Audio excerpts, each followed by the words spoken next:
Excellent. Well, thanks for everyone for coming.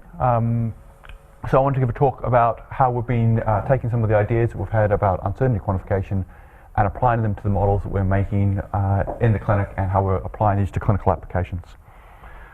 So, excellent. So just as our way of thinking about these problems, is our aim is to really look at how we can start working towards precision cardiology, where we can start treating patients based on their specific pathologies, and so that we can really start tailoring the treatments to the individual.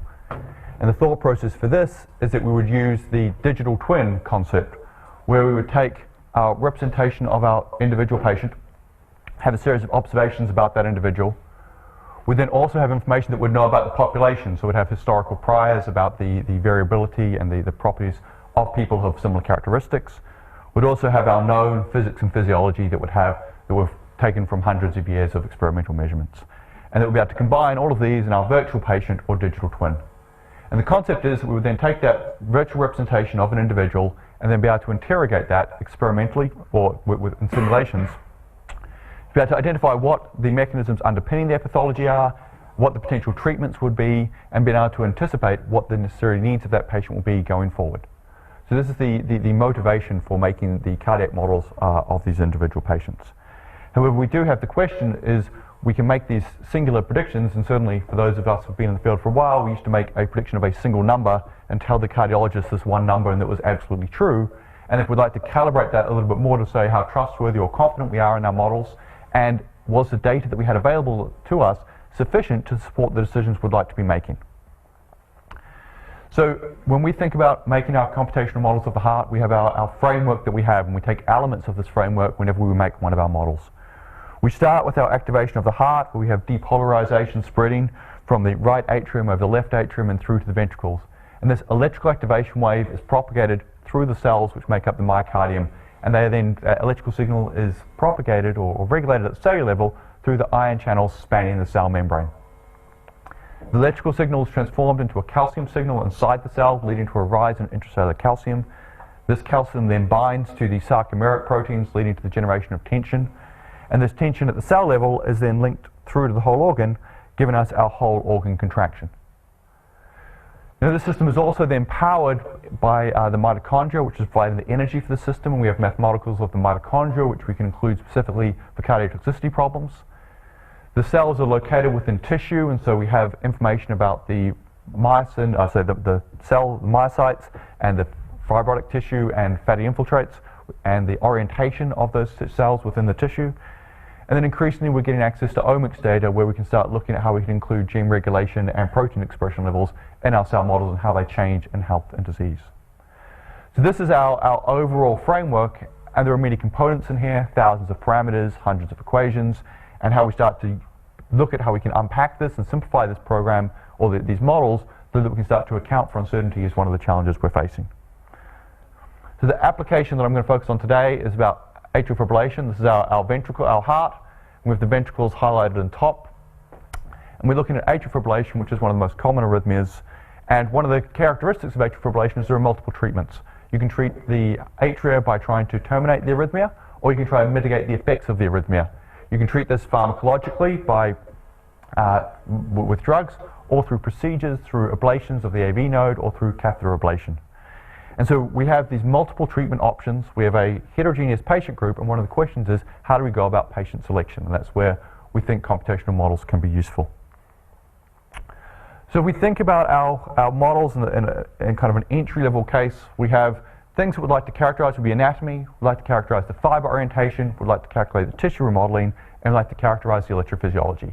And if we can do these 4 things, we'll have a reasonable start at making a personalized model of the atria. So when we're thinking about the anatomy, we have our 4-chamber heart here derived from cardiac CT, and these are relatively simple, idealized structures that we often see in these pictures. But when we start to look at these in more detail, we see a large amount of variation in the anatomy. So we have different numbers of pulmonary veins, we have different orientations of the pulmonary veins, different locations of the appendage. All of these can increase the variability and uncertainty in our shape. And then we have our images, where we can get really nice tomographic images characterizing the anatomy of the atria. But these are also incomplete. These have different spatial resolutions in plane and through plane. They have different contrast times, different washout times, different machines, different energies for or magnetic strength for the MRI, and all of these can again come into affecting how we're going to represent that anatomy. So when we look at examples, this is where we've kind of thresholded out the myocardium. We can easily see the ventricular myocardium, but when we're trying to see the atria, we just have a giant grey blur. So when you're trying to segment a grey blur, when you're looking for something more distinct, it can be very hard, and that can lead to uncertainty in your shape. The other thing we've looked at doing is having cardiologists segment and label the same atria twice. So this is the same patient's atria analysed on the same MRI by two separate cardiologists. And in particular, we see that their definition of the mitral valve is quite varied. The size of the pulmonary veins, the connections between the pulmonary veins and the appendage are different. And so there is a variability in the interpretation of these images. So when we wish to start going about characterizing the uncertainty in the structure, the first thing we wanted to do was to minimize the uncertainty we had in the analysis of the images, so that we had a reduced set of uncertainty that we're trying to characterize in our models. So we start with trying to reduce uncertainty in the anatomies we have in the first place. We do this by providing cardiologists with simple software that they can use on their Always Mac laptops. And so we have an MITK region growing segmentation algorithm where they can grow a region inside the blood pool of the atria to characterize the anatomy. We then developed a way, so we have our segmentation here of the blood pool, but also the pulmonary veins. We created a way of automatically creating these discs, which will separate the pulmonary veins and the appendage from the body of the atria in an automated fashion, so that we can then label the pulmonary veins in a standardized way that's no longer open to interpretation by the cardiologists. We then created standard operating procedures for defining the imaging frames that had to be created, and then standard locations for 3 markers, which the cardiologist would make manually, which would then create a sphere inside the MRI, and that sphere would then label the mitral valve and remove the mitral valve in a standardized fashion. So this provided a workflow which was standardized, that was repeatable, which was documented, and could be placed on a cardiologist's laptop, and we could then get them to process through 250 or so MRIs characterizing labeling the different atria manually. Once we have that, we can then look at how we can reduce that uncertainty altogether by using a neural network. We use a standard UNet with multi-labeling, which allows us to label those different regions of the atria trained from our clinical data set. So we have the mitral valve, the blood pool, and pulmonary veins all labeled. And our test that we had was, can we be as close to a cardiologist with our neural network as one cardiologist is to another? So using that comparison, we had 60 test cases, which we had repeated analyzed, and we showed that our neural network was as close to the cardiologists for each of the different labeling sets as another cardiologist would have been. So this has kind of reduced down the uncertainty in the labeling that we're going to have in our anatomy to have kind of a reasonably confident definition of what the labeling should be for the atria. And we can apply that to multiple different cases, but also once we have these, we can then combine those with late gadolinium enhancement images of the atria. And late gadolinium enhancement, the gadolinium is located inside the fibrotic regions of the atria. These then shine up as bright, and we can then identify where they are by projecting those contrast or late gadolinium contrast results onto the anatomies we've then created. And this provides us, we're doing this with a Bayesian approach, so that gives us a probabilistic map of the fibrosis. So we now have a deterministic representation of the anatomy, but also a map of the probability that each vertex on our shell corresponds to a fibrotic region. But because we can just label the MRI accurately, doesn't necessarily, or with some confidence, doesn't mean that we've been able to remove all uncertainty. And so we still have this problem with the labeling an image which has artifacts, image resolution, any other problems there. So to account for this uncertainty, we then went about thinking about how we can encode our patient anatomy in a mesh, and then from that, with a single mesh, we can generate one simulation result. But if we can also encode our anatomical uncertainty, we should be able to get an uncertainty in our simulations. So in this sense, we are now looking at how we can encode or represent the standard uncertainty that we have in the anatomy for each individual patient. So to do this, we start by, and this is a small amount of maths, but we are in a maths institute, so we have our observation of x-obs, which is the shape of the atria that we've observed, and that is going to be equal to some true shape x plus an uncertainty, or an error term. We can then perform a principal component analysis, pull out primary modes and the weights of those modes with some truncation error and a mean shape to represent our shape, the true shape of that patient's atria. And then we can then write that down as our model for our observations. It's going to be a mean shape plus some modes of shape multiplied by the weights plus some total error term. And it's then constraining this function that we're going to need to do to be able to capture the uncertainty we have in atrial shape. So first we take a data set, I think this is 70 patients, where we perform these measures, register them, perform our principal component analysis, calculate the mean shape, calculate the modes, and then this will then give us a set of lambda priors, which are the weights of these modes, which characterize the population variability in shape. And these provide us the priors that we can then update. So we have our population mean and shape priors from 70 cases. When we have a new patient come along, we can use Bayes' formula to update our prior distributions of shape to give us our posterior distributions of shape, which is then going to characterize the uncertain shape of this atria. And once you then have a characterization of the uncertain shape, you can then sample from that distribution. So here we take 12,000 samples from 3 example cases. We have 12,000 representations of different anatomies for each of these individual patients, which correspond to the confidence we have in those models. We can perform an iconal activation prediction on each one of those samples, capture those as the means, and all these results are projected onto the mean atria. But this also allows us to characterize the uncertainty. So we can see that we're more confident in results which are close to the pacing site, less confident in the ones that are further away. Depending on the path that the activation wave is taking, that's going to determine how confident we are in those predictions. So this provides a formulaic way that we can now include uncertainty in our activation or in our models based on the uncertainty we have in the images. So if you have more artifact in your image, you will have more uncertainty in your image. If we decrease the resolution of the image, you have more uncertainty in your shape, you have more uncertainty in your model predictions. This provides a relatively standard way that we can now start to compare simulation results from images of different qualities, of different fidelities, and of different resolutions. So the other thing we need to look at with fiber orientation, so we know our myocytes have a preferred orientation, they pack together with preferred orientation, and then they wrap around the heart with a preferred orientation. And now we need to think about how we can make or generate fiber orientations in these models at scale in the clinic. So Carolyn Rooney and Ed Vigmund, as well as my group, have developed a universal atrial coordinate system. This is a coordinate system where you can take your left and right atria, unwrap those onto 2 beta and alpha coordinates. And so each point in each atria can now have a unique coordinate system. And once you have this, you can then start to define fibers on these coordinate systems and automatically project them onto any new patient cases that you have. So this allows us to create rule-based fibers both in the ventricles using Jason Bayer's method and in the atrium, in the right and left atrium using Caroline's method. In a similar approach that we used with Thomas Fassel, we had a question about modeling the elements of the fibers that we don't understand. So this is uncertainty that we have at an inherent level that hasn't been measured.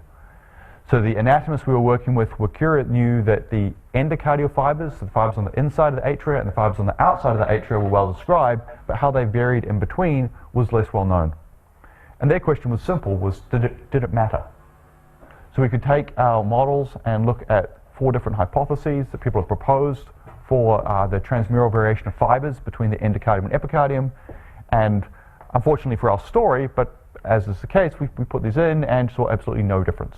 So it didn't matter, which is useful to know because you can move forward then with the simplest case.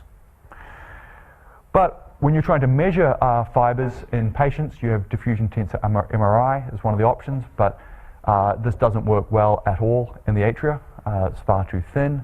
And so we don't have a good way of characterizing what the fiber orientation might be in patients. So we wanted to look at different ways of thinking about this in the terms of measuring not necessarily the tissue structure, but functionally what are the preferred conduction velocity directions in the atria. This is work from Carolyn Rooney, where we've take an activation region, we take a little patch within that, we can then characterize geodesic distances across that patch, and then use a length-preserving projection to flatten that onto a 2-dimensional space. We can then use a circular wavefront calculation to estimate what the activation speed will be in each direction, and then that's going to give us a series of arrows giving us the conduction velocity locally within this region. And so we can then apply this to activation patterns and measurements over the entire atria, and that's then going to give us a way of generating a conduction velocity spatial map, which is characterizing the principal or the prime direction of conduction within each of those regions. Now this doesn't give us our fiber orientation, but it does give us an idea about the conduction velocity in each direction. So the next step is saying we can do that from one pacing location, but we can also pace from multiple locations. So we could pace from the septum and build our conduction velocity map. We could pace from the right pulmonary veins and build our conduction velocity map. And then we could also pace from the coronary sinus to build our conduction velocity map. So we can build up multiple maps characterizing the conduction velocity in different regions. We can then average those 5 maps and extrapolate those to generate 5 maps over the whole atria, combining these to pull out the principal component of the longitudinal and transverse direction to give us an estimate of the functional fibers. However, the problem is that we don't get activation times in all regions. So on the septum, sometimes around the pulmonary veins, around the mitral valve, and at different levels of, depending on how long we can get the cardiologist to make measurements for in the procedure, that will determine on how dense our activation map is. And so there is an uncertainty when we both go from the subsampling that we don't sample in all regions, and also the extrapolation to then projecting in those different regions that we're not including in this method. So the way that we wanted to go about addressing this, and a number of other areas where we're using electrophysiological model measurements to characterize the cell models in the patient-specific atria, was to look at how we can measure uncertainty when we're measuring electrophysiology. So in the cath lab, where they're making these measurements, they will place a catheter through into the patient's atria. They will make a map which will characterize the anatomy of that patient's atria, and then once they've made that anatomical map, they'll then go back and do point-by-point measurements where they'll record the electrograms. So for each of these locations here, we have an electrogram, and each electrogram we can determine when the activation time is. We can then repeat this process for hundreds or even thousands of locations over the whole atria at each of these points. And then what we like to do is generate this surface where we have a colored representation of the complete extrapolated and interpolated activation maps over the entire atria. Now there are 2 areas of uncertainty that we've certainly been considering in this, and one is the uncertainty in analyzing the electrograms. So not all electrograms are idealized and look like the ones that we find in textbooks. So we have a strong kind of activation time with the black line, but also we have this gray line which represents our uncertainty in that activation time measure at each point that we're making a measurement from. Also, because patients breathe and move during the procedure, when after we've made our anatomy, when we then go back and build the activation map one vertex at a time, the measurement points are not always located on the location of the shell itself. So then they are projected back onto that shell, and that introduces another layer of uncertainty. So we have an uncertainty in the measurement time, and we have an uncertainty in the location of where these measurements have been made. So we can combine these errors in the electrogram and make our statistical model, and then we can use Gaussian Markov random fields. And people who are interested in this, I suggest reading Sam Coveney's paper in IEEE, which then allows us to calculate a mean activation time over the whole atria, which accounts for both the uncertainty in the electrogram timing as well as the shape, but also to calculate a space standard deviation map over the whole atria. And this accounts for the uncertainty in the shape and distance, but also how far away a vertex is from a measurement site. So in regions which are blue here, we have lots of measurements, whereas as you move away from sites where we have a lot of measurements, you have greater uncertainty in your activation because you're now extrapolating. Whereas if you're interpolating, you have lower measurements in here. So this is our method of characterizing kind of uncertainty in this experimental data, which is now what we need to both characterize uncertainty in our cell models to represent patient electrophysiology, as well as characterizing uncertainty in our fiber estimates. So this is not, as I would far prefer to give a complete talk where we have a ta-da moment, we say we've done, boldly claim we've done everything. This is a work in progress. So for anatomy, we've kind of created a way of characterizing uncertainty in anatomy and the effect of that on our simulation results. We have a way of estimating what the fiber or the preferred conduction velocity orientation will be, but have not yet included uncertainty in that. We have a way of doing our Bayesian inference or Bayesian estimate of the probability that each vertex corresponds to a fibrotic region from MRI. And we have now got a method for measuring uncertainty in the activation times, which will then feed into uncertainty in the cell models as well as in the fiber orientation. So this has been is a reasonable lot of work built on a lot of people's work. In particular, Gunnar Planck and Wigman have provided CARP, which we've used for a lot of electrical simulations. We've worked with Richard Clayton and Sam Coveney and Richard Wilkinson, who's here today, in Sheffield, along with statistical inference. Cesare and Aura are my group on the imaging, Carolyn on the fibers, and our cardiology collaborators, Mark O'Neill and Steve Williams. So thank you. Open for questions.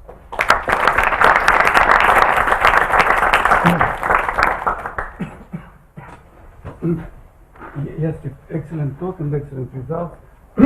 I wanted to ask, like in your talk, if I remember, you never mentioned about thickness of atria. Do you also work on it? And also, when you want to say that fibers is the only factor which determines velocity, what about, for example, crista terminalis, where people say it has high velocity than other parts, and you may make a diffusion coefficient dependent on space as well, yeah? Yep, so I think there's two parts. One, thickness, we have done a lot of work on thickness. There's a balance that we have where if we're doing electroanatomical mapping, we don't get thickness measurements. We are a very enthusiastic MRI center, and so our patients preferentially get MRIs, not cardiac CTs. The resolution of MRI at about 1.2 in plane, anything from 4 to 8 out of plane, is very hard to measure atrial wall thickness on. We have not attempted that. We haven't thought that was useful. For cardiac CT, we have had some work on wall thickness, and we do have statistical models now, which we have for reference populations. I think we had 210 twins who had cardiac CTs, and so we have statistical models for the wall thickness distribution. And so that is something that we've considered doing, is projecting a best guess of what wall thickness will be onto those models. For the crista terminalis, we have taken an idea, a view that we wanted to model the level of detail that we had in the clinical data. And so if the different structures for different regions, for whatever reason, have faster conduction velocity or slower conduction velocity, we anticipate capturing that within our conduction velocity measurements from the CARTO mapping system or NAVEX mapping system. So in that sense, although those structures may be there and may have importance, and that importance may change between different patients, we'd hope that we would capture that those effects through making models directly from the clinical measurements. Yeah, thank you. So yes. Roman Tshuyev, Moscow Institute of Physics and Technology. Thank you for your interesting talk. When we're talking about atrial fibrillation, reentrant sources are usually located around pulmonary waves, which probably have something to do with differences in ionic channels levels of expressions. Were you able to reproduce the location of phasic singularities just by repeating fibrous orientations and fibrotic area locations, or did you really induce some differences between left and right atria, between different locations in the atria to reproduce the location of phase singularities? Yep, so the challenge with phase singularities is measuring phase singularities. Okay. So if I go to one lab, let's say in California, I will find phase singularities, and if I go to another lab, let's say in London, we may not. And so that discrepancy within the results is quite challenging when you have a single representation of your model. So I think that's an interesting question about where are the phase singularities likely to be located, where will we see them in models, and can we reconcile some of these different observations that people are seeing in different groups. From our case, we're interested mainly in kind of the substrate which would necessarily sustain but not initiate the arrhythmias. So we're looking at a lot of persistent atrial fibrillation cases where we might expect to see those reentrant drivers possibly just remote from the pulmonary veins. That they'll have pulmonary veins as well, but there might be additional drivers outside of those. So we've not done a comparison in our group between the simulations we've done directly and phase singularity mapping. Mainly because the cases where we've done phase singularity mapping, we have not had as much data as of yet, or it's a more complicated data set to analyze. But that is something that Caroline Rooney and my group is looking at, and Caroline's over here. I'm sure we'll be more than happy to talk to you about it. Thank you. So, yep. Hi. Is it me? Yes. Okay. It's Anna Masserini from Siemens 13 years. Thanks again for the talk. Excellent work. My question is, we kind of touched upon it in the introduction as well. So as you go into analyzing the uncertainty in the data that you have, and how much can you feedback the clinical workflow itself? So you showed, for instance, how much you can infer from measurements from electroanatomical mappings, and those themselves are challenging measurements, and they are lengthy. And so my question will be, focusing on a specific application, how much can we use this effort to simplify the clinical workflow, right? In the sense of how much can we guide the clinicians to acquire only what is needed for what we want to achieve. Yeah, and I think that certainly the work that we've done on the uncertainty quantification and the electrical activation maps is a good example of that, where, and this is something, there's accessing in real time electroanatomical mapping data is non-trivial, as I'm sure Siemens are well aware of.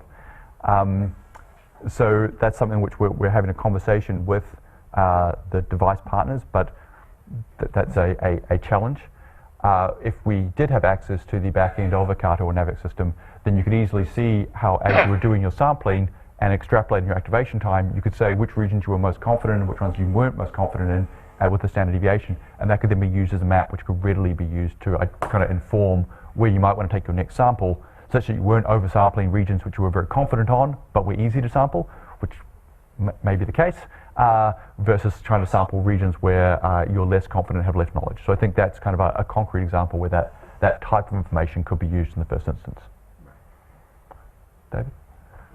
David Corsini, Weill Cornell Medicine. Steve, really nice work.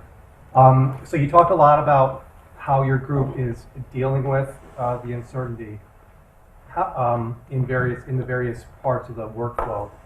Have you and or others thought about how to reduce uncertainty, for example, in the anatomical part, say working with phantoms or pig hearts or something like that, as opposed to say, this is the uncertainty within the cardiologists provide us, and we're within that. But it seems like your neural net, if you train it, you might be able to get better than that. Yeah, I think there's an interesting question about moving to preclinical work and saying, can you, when you possibly have ex vivo MRI, you can start to go to the next level, get even higher resolution, and using very long ECMO-supported procedures to get very high density measurements that you can then use to say, if we were unbounded by current clinical constraints, how good would that data be, and how good could the models be, and which areas should we be trying to get more information from, which ones should we have less, and which ones there wouldn't be as added value from. So I think that's something that we're looking at, and Martin Bishop at King's is currently working on that for ventricular tachycardias. So I think he'll be here tomorrow if you want to speak to him. But from our perspective, from the atrial perspective, measurements on the atria are quite challenging, because as soon as you take the heart out, the atria suddenly starts to deform. And so I think there are some open questions about how to do better atrial high-density animal work. The pig's also a challenge because the left atria is very different from the human left atria, and there's only a finite number of large animals that we can work with. Okay, if we have no more questions, let's thanks Steve again.